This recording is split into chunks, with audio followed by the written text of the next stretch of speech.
begin with the breaking news. Those images coming in from the Gulf of Mexico tonight, a deadly blast. Warmer waters, colossal dredgers, and millions of cubic feet of soil being pulled from the seafloor. Mexico is literally rewriting its geography. In the Gulf of Mexico, a project of staggering scale is underway, one that could transform not only Yucatán, but global trade itself.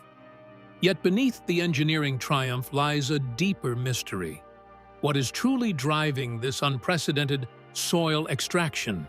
Is it about trade dominance, political strategy, or something even more ambitious? And at what environmental cost? The stunning answers may change how you see Mexico's future. Yucatan's sleeping giant. The Yucatan Peninsula is one of the most fascinating landscapes on Earth, but it has long been described as a paradox, a land of immense natural riches, historic weight, and unmatched beauty, yet limited by its very geography. To understand why Mexico is now extracting hundreds of millions of cubic feet of soil from the Gulf, we first need to understand the sleeping giant that is the Yucatan itself. The roots of this peninsula go back to one of the most cataclysmic events in Earth's history. Around 66.5 million years ago, a 6-mile-wide asteroid slammed into what is now the northern edge of the Yucatan. The impact was apocalyptic, creating the Chicxulub crater, a massive scar more than 90 miles across and 12 miles deep, buried beneath layers of limestone and soil. Scientists identify it as the smoking gun behind the extinction of the dinosaurs, clearing the way for mammals, and eventually humans, to dominate the planet. In this way, Yucatan is not just a place on the map. It's the birthplace of the modern world. Its very foundation is a story of destruction and rebirth. Fast forward to the present, and here stands the testimony for nature's resilience on the peninsula. Thick jungles now cover the land, sheltering jaguars, monkeys, and an untold number of bird species able to survive nowhere else. These feeds below in cenotes, suitable sinkhole formations produced when limestone was reduced to underground rivers, with crystal-clear waters interconnecting these networks. But for the Maya, these were sacred portals to the underworld. For modern scientists, they are geological wonders offering valuable information on climate and history. A seemingly endless vista of brilliant white sand beaches contrasts with turquoise waters, inviting millions of tourists each year. Yet behind the postcard-perfect views was a region shackled by bounds. The same limestone that makes cenotes possible also makes it difficult to construct large-scale infrastructures. One factor contributing to the inactivity of Yucatan in the maritime aspect for centuries is that the shallow waters of the Gulf of Mexico restrict modern ships from docking at this poor coastal region. So isolated was the Yucatan for centuries, a cultural jewel of heritage, but not the trade arteries that fueled Mexico's other regions. While Veracruz, Manzanillo, and Lázaro Cárdenas became some of the most powerful ports in the country, Yucatan languished in stagnancy as far as its maritime role. How ironic! Yucatan occupies perhaps one of the most strategic points in the Western Hemisphere, nearly equidistant from southern U.S. boundaries, the Caribbean and Western Europe. That should make it a major logistical powerhouse where ships converge and goods move in every direction. In reality, that potential has, for the most part, died on the vine due to shallow water and outdated port infrastructure. Hence, for years, the Yucatan has been referred to as a sleeping giant. Magnificent but unrealized was its true destiny. To economists and planners, the Yucatan became a land supposedly waiting for that one spark, the right investment. The spark never came for decades. All national development projects focused on central and northern Mexico, where industry and infrastructure existed. The Yucatan was relegated to an admired beauty, more of a decoration than a serious player in commerce. But change arrived in 2025, when Mexico finally awakened the Yucatán giant with one of the boldest projects in its history. Trade at a boiling point. If Mexico had ever doubted the urgency of transforming the Yucatán into a maritime powerhouse, recent trade figures erased those doubts. By 2024, the nation reached a milestone that stunned even seasoned economists. Bilateral trade with the United States soared to an unprecedented $840 billion. For the second year in a row, Mexico surpassed China and Canada to become America's largest trading partner. It was a record that not only reflected Mexico's growing role in global supply chains, but also underscored the immense pressure now placed on its infrastructure. The goods exchanged between the two neighbors are staggering in both variety and value. From automotive parts, finished vehicles, and cutting-edge electronics to petroleum, agricultural products, and consumer goods. The flow of commerce touches almost every aspect of daily life. Mexico's manufacturing sector has surged as companies seek to diversify away from Asia, adopting a strategy of nearshoring that positions Mexico as the production floor for the North American market. Factories in Monterrey, Guadalajara, and Mexico City hum with activity, feeding a trade network that grows more complex each year. However, it is not easy to transport such goods as it is to manufacture them. Today's arteries of global commerce are no longer highways or airplanes, but ships, the massive steel giants that carry most of the trade across oceans. These vessels are not like the ones of decades ago. They have evolved into monumental engineering paradigms called post-Panamax, new Panamax container ships.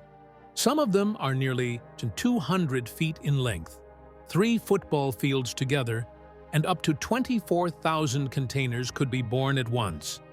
By only one voyage of such a vessel, enough goods can be transported to fill an entire city block. These maritime giants are in need of gigantic ports.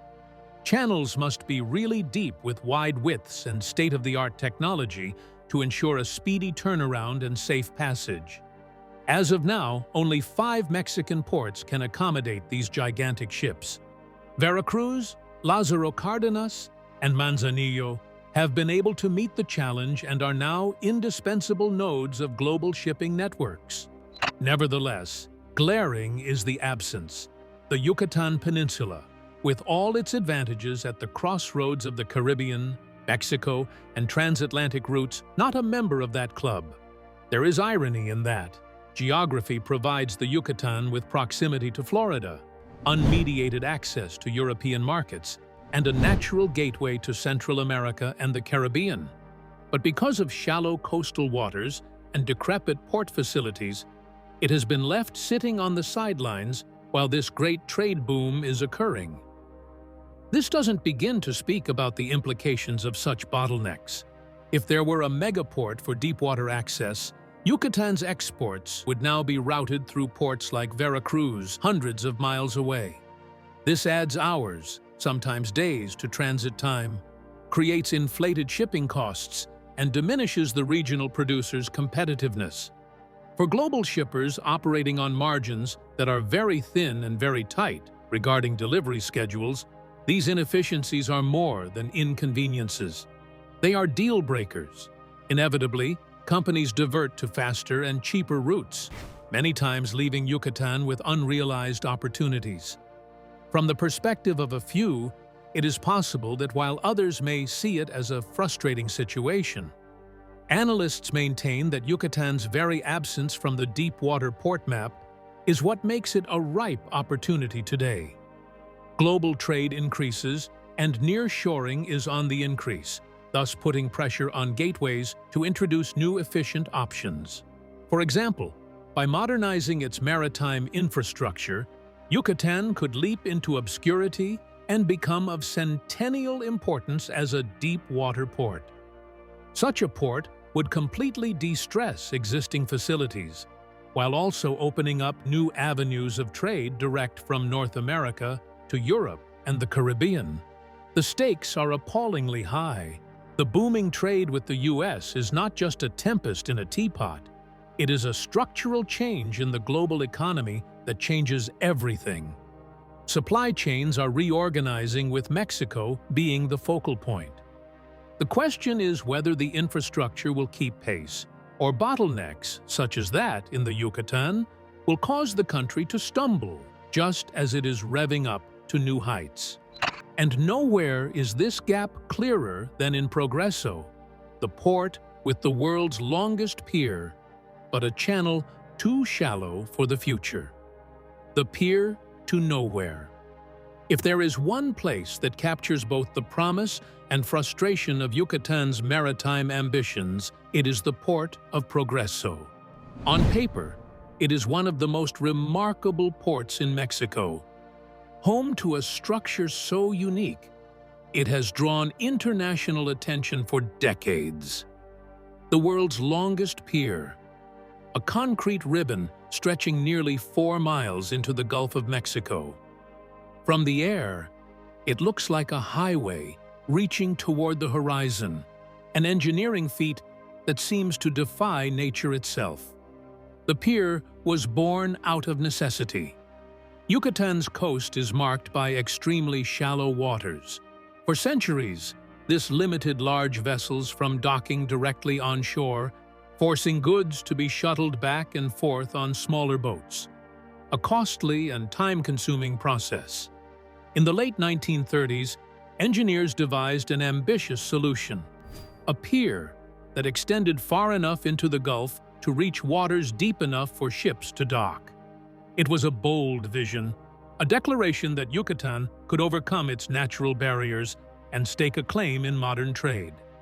Over the decades, the pier was expanded, most notably in the 1980s, to accommodate increasing trade flows. Each extension represented another attempt to bridge the gap between Yucatan's geographic limitations and global shipping demands. And for a time, it worked. Progreso became the state's maritime lifeline, handling everything from agricultural exports to the influx of tourists arriving on cruise ships.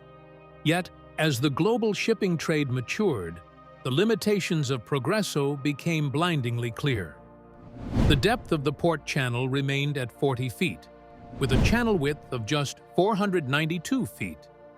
These dimensions were good enough for mid-20th century cargo vessels, but in an age questioning the very need of the post-Panamax and new Panamax ship generation, they are indeed disastrous requirements. Many of today's container ships, which command very widespread global acceptance, require drafts of at least 39 feet and channels wide enough for safe maneuvering. For them, navigating Progreso is not arduous, it is dangerous. Consequently, the advanced mismatch between infrastructure and contemporary needs has turned Progreso into a constriction. Ships that are too big to dock here must divert to another port, with Veracruz, quite far to the south, being the more commonly used option. From there, goods must be transferred onto trucks or barges to be transported back toward Yucatán. This detour is no minor consideration. It adds 12 to 18 hours of transit time and thousands of dollars in extra charges per container. With speed and cost efficiency being the greatest competitive advantages today, these delays are a death knell. It is not necessary to elaborate on this beyond logistics. They may be importing tropical fruit, textiles, or manufactured goods at once, but the exporters in Yucatán lose access to the most efficient shipping routes. Importers will then pass on these higher costs to customers and businesses in the market. Vintage infrastructure choking out the region's possibility as a hub of global trade. Perhaps most ironic, though, is that Progreso's pier is hailed as a copybook example of human ingenuity and, in some quarters, of world-class achievement. But for all its impressive design, it has become almost symbolic, a pier to nowhere, a bold stretch across the water that still cannot accommodate the world's biggest ships. It thus combines both ambition and limitation, pride and frustration. For ages, this contradiction has been debated among locals. Some regard Progreso as a symbol of what the Yucatan could achieve with vision and persistence. Others interpret it as a cautionary tale, demonstrating that there is little point in building monumental infrastructure if it cannot keep pace with the world it seeks to serve. Now, however, that contradiction is being faced instead. Progreso and its shortcomings have become a focus for Mexican authorities and private investors looking to leverage them into advantages. The pier is no longer to remain as a dead end. It is to birth resurrection. And the key to this resurrection would be one bold idea: to reshape the seabed. To unlock Progreso's full promise, authorities turned to a solution as radical as it was risky: reshaping the seabed itself. The Dredging Master Plan. Faced with the undeniable limitations of Progreso, Mexican authorities decided to pursue a solution as ambitious as the pier itself. If shallow waters were the problem, then the seafloor would be transformed. The answer came in the form of one of the largest dredging operations in Mexico's history. A project so vast it involves shifting hundreds of millions of cubic feet of sand and soil to rewrite the geography of the Gulf. The plan's scope is staggering. Engineers aim to remove 353 million cubic feet of sediment, enough to fill thousands of Olympic swimming pools. This material will be extracted from the Gulf of Mexico's seabed, deepening the port's fairway from 40 to 44 feet and widening the navigation channel from 492 to 590. While those numbers may sound modest on paper, in maritime terms they are monumental changes. A difference of just a few feet in depth determines whether a massive post-Panamax vessel can dock or must bypass the port entirely. To execute such a colossal task, the Mexican government turned to Mexicana Dragados, a subsidiary of the Belgian-based Jan de Nul Group, a global powerhouse in dredging and marine engineering. Jan de Nul's reputation precedes it. They have spearheaded projects in some of the world's most challenging environments, from expanding the Suez Canal to reclaiming entire islands in the Persian Gulf. Their experience brought credibility to a project many once thought impossible. Works officially commenced on June 19, 2025, at which time the Gulf waters surrounding Progreso became the setting for a no-holds-barred folk dance of industry. A parade of trailing suction hopper dredgers fills the stage hulks that act like floating factories. They are like huge underwater vacuum cleaners. Their suction pipes, lowered to the seabed, suck up sand and silt mingled with fine gravel. Whatever they collect in their hoppers, the shipboard designations for such stores, is taken to wherever the stuff is to be dumped or added to reclamation sites, so new land platforms can be built for future port facilities. On the tougher ground, cutter suction dredgers take charge. Giant excavators on the bottom of the sea equipped with rotating cutter heads that grind through compacted clay and sand would best describe them. The dumped material is then pumped through floating pipelines to shore for reclamation. To watch the machines at work is an experience of a city being built in reverse. The land is taken away from underneath the waves just to be molded into something entirely different from that. Apart from the magnitude of excavation, the other plausible technical challenge is the continuity of waterfront operations. Progreso cannot simply afford to shut the port while dredging activities take place. It still remains the primary maritime lifeline of the region. This implies that dredging operations would have to be delicately paced toward commercial traffic with an unbroken flow of docking by cargo ships and cruise liners. This results in a logistical ballet of sorts wherein each move must be precise. Beyond just an engineering marvel, the dredging project serves as a sigil for something greater, a promise to the economic rejuvenation of Yucatán. For decades, the shallow waters have served as an obstruction to the region's connection with world markets. This dredging project announces that from now on, geography will not be the destiny of the area. Instead, this will give the long-deprived peninsula the deep-water access it has been waiting for centuries. Ambition, however, has its hazards. It is a time race to dredge on this scale. The deadline set for completion is late 2026, and seeking extensions beyond that time tag can only mean lost opportunities to an ever-competitive, fast-moving world of global trade, where competitors have their ears to the ground in anticipating every advantage. Moreover, it is a race against skepticism critics, claiming that component delays, blown budgets, or technical failure might derail the entire project. Nevertheless, there is great optimism. Already, there are parts of the horizon dotted with tangible construction progress. New land platforms rise from the sea. Cranes stand ready to build modern terminals, and widened channels take shape underneath the waterline. Progresso is no longer just a pier to nowhere. It quickly becomes the centerpiece of a grand maritime rebirth. But with a race against the calendar, could this 2-year mega-project meet its deadline or sink under its own ambition? Economic shockwaves. The dredging of Progresso's port is not just about moving soil. It's about moving the economy of an entire region, and perhaps altering Mexico's place in global trade. When the seabed is reshaped and deeper, wider channels finally welcome the world's largest cargo ships, the ripple effects will be felt far beyond Yucatan's coastline. Economists call this kind of transformation a structural shift, where one project changes the trajectory of industries, jobs, and entire communities. The first and most obvious impact is on exporters. For decades, producers across the Yucatan Peninsula, from citrus farmers and honey cooperatives to furniture makers and textile manufacturers, have faced steep hurdles getting their goods to market. Without a deep-water port, their products often had to be routed through Veracruz or other distant ports, adding time, expense, and uncertainty.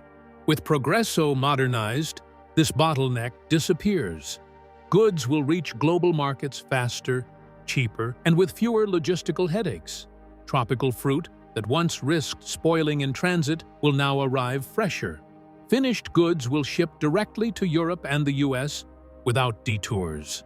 This newfound efficiency could turn Yucatan into a competitive exporter overnight.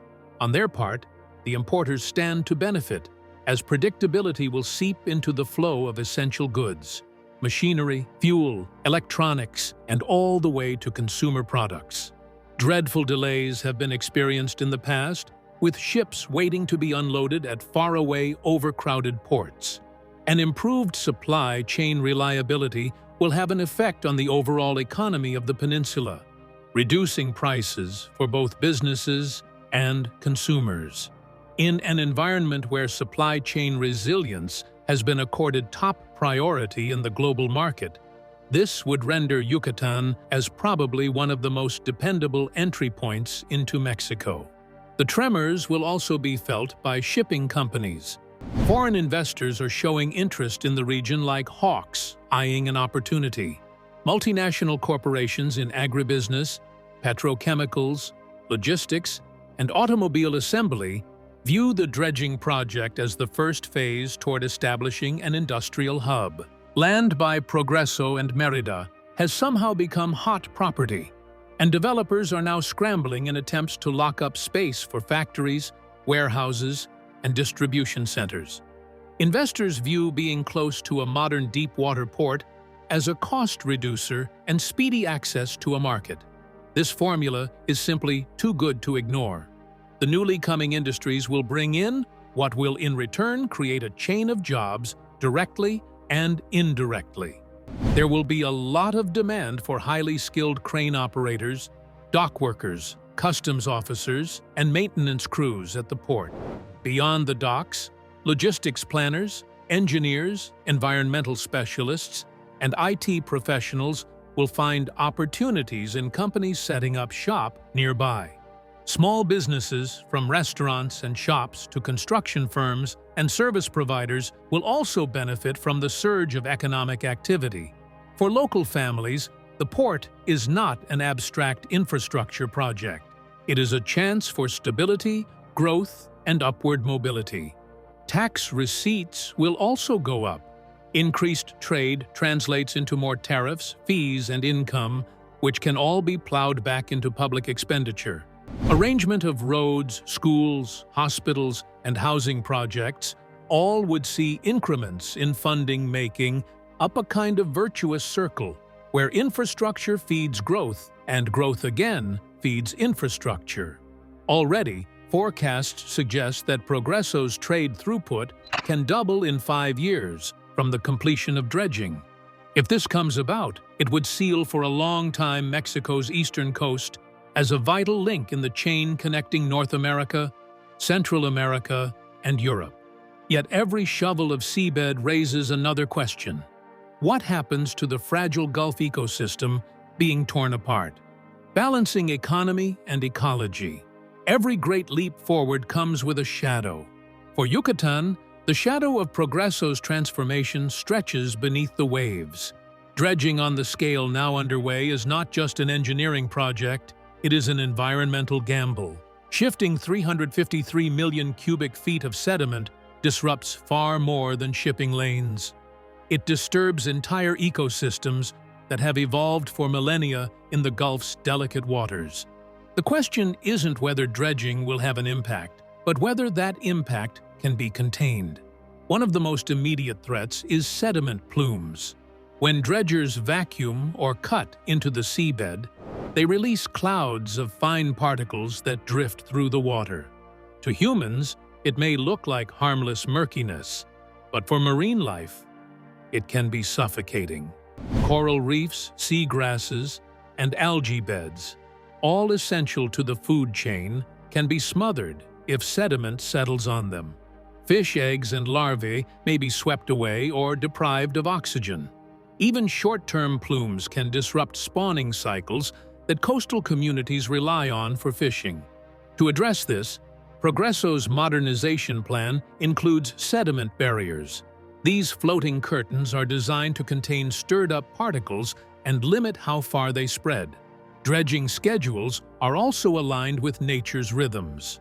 Work halts during critical periods, such as fish spawning seasons and the nesting months of sea turtles that lay eggs on Yucatan's beaches. These pauses are costly to the timeline, but essential to preserving biodiversity. In fact, at a parallel initiative on land, it is being done to nullify what development has done to the region's mangroves. Coastal forests are, or should be, natural defenses, consisting, as part of the trees, of absorbing wave energy and reducing erosion on their shores, and providing shelter for countless species, cut down because of tourism expansion and urbanization for decades. Now part of the port that authorities have committed to with respect to replanting enormous stretches with new trees as a symbolic gesture of restoration and protection against impending storms and rising seas. Like most protectors, much depends on the enforcement agency. Along with strict accountability measures, the operation is inextricably linked to a complete environmental impact assessment. For instance, there are regular independent audits and real-time monitoring stations delivering data into a dedicated eco-laboratory at a local university. The lab tracks turbidity, pH, and pollutants, so when thresholds are breached, scientists and regulators are on high alert for immediate response. Environmental groups are really cautious. Many of them believe that no matter how big the dredging project, it can't ever be completely green. There are threats to algae beds that act like nurseries for fish, as well as the possibility of current and sedimentation changes that could take years after project completion to see. Therefore, they consider these as measures to step in the right direction, but not enough to authoritatively put forth guarantees about the Gulf's health. Their pressure on authorities has brought an agreement for frequent studies followed by dynamic adjustments in dredging techniques as soon as there are warning signals in a local ecosystem. The answer may lie not only in the waters, but also on the rails. The Tren Maya's crucial role in amplifying this transformation. Tren Maya and the stunning results. While dredgers reshape the seabed off Progreso, another mega-project is unfolding inland that will complete Yucatan's transformation. If the port is the region's new front door, then the Tren Maya Railway is the grand hallway leading deep into Mexico. Together, they form a twin strategy: sea and land, port and rail. Infrastructure designed not just to move goods, but to redefine the economic identity of the entire peninsula. The Tren Maya spans an extraordinary 965 miles, weaving through 5 states: Yucatán, Quintana Roo, Campeche, Tabasco, and Chiapas. Originally conceived as a passenger line to boost tourism, it has quickly evolved into something far greater: a dual-purpose system capable of transporting both people and freight. With 34 stations strategically placed across the region, the railway promises to be an artery of commerce as well as culture. Its potential is staggering.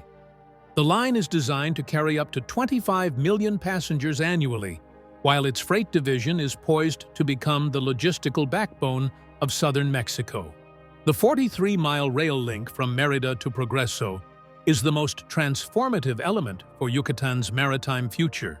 The port will, for the first time, be connected through steel tracks to the very heart of inland Mexico, rather than through congested highways. Instead of trucks working on a container haul across the saturated roads, goods can be directly rolled off the ships onto rail cars and dispatched very efficiently across the country and northward into the United States.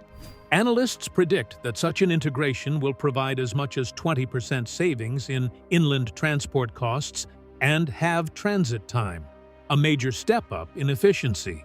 The vision goes beyond one terminal. The Tren Maya is to be combined with the setting up of 4 multimodal terminals, namely Paxil, Progreso, Cancun, and Pénjamo. It connects maritime shipping, rail transport to domestic industries. Imagine a container arriving from Europe at Progreso. In hours, with a mere shift onto a train, that whole cargo would be delivered inland and distributed via these terminals to factories, farms, or retailers. What this has done previously by a fragmented, inefficient supply chain streamlines, synchronizes, and makes globally competitive. They are really impactful economically. The investors have understood the impact already. The land around Mérida and Progreso has been attracting international companies wishing to set up assembly plants, distribution warehouses, and logistics hubs. Agro-industry firms plan to quickly take their tropical fruits and vegetables to export markets.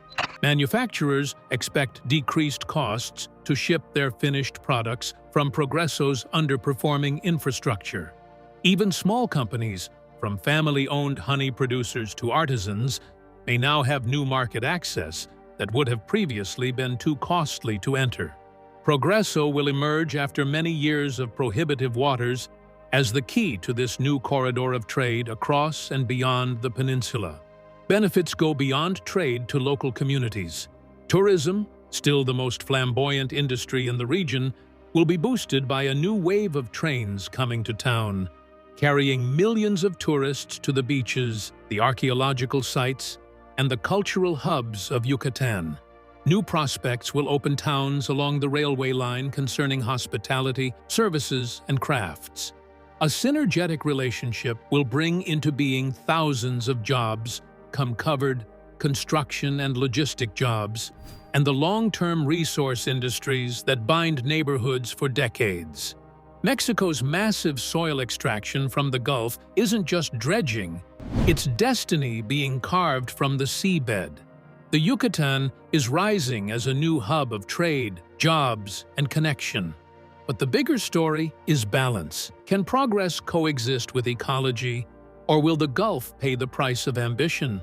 What do you think? Will this transformation become Mexico's greatest success, or its most dangerous gamble? Comment below with your answer. Give this video a thumbs up if you enjoyed it, subscribe, and don't forget to watch the next video shown on your screen.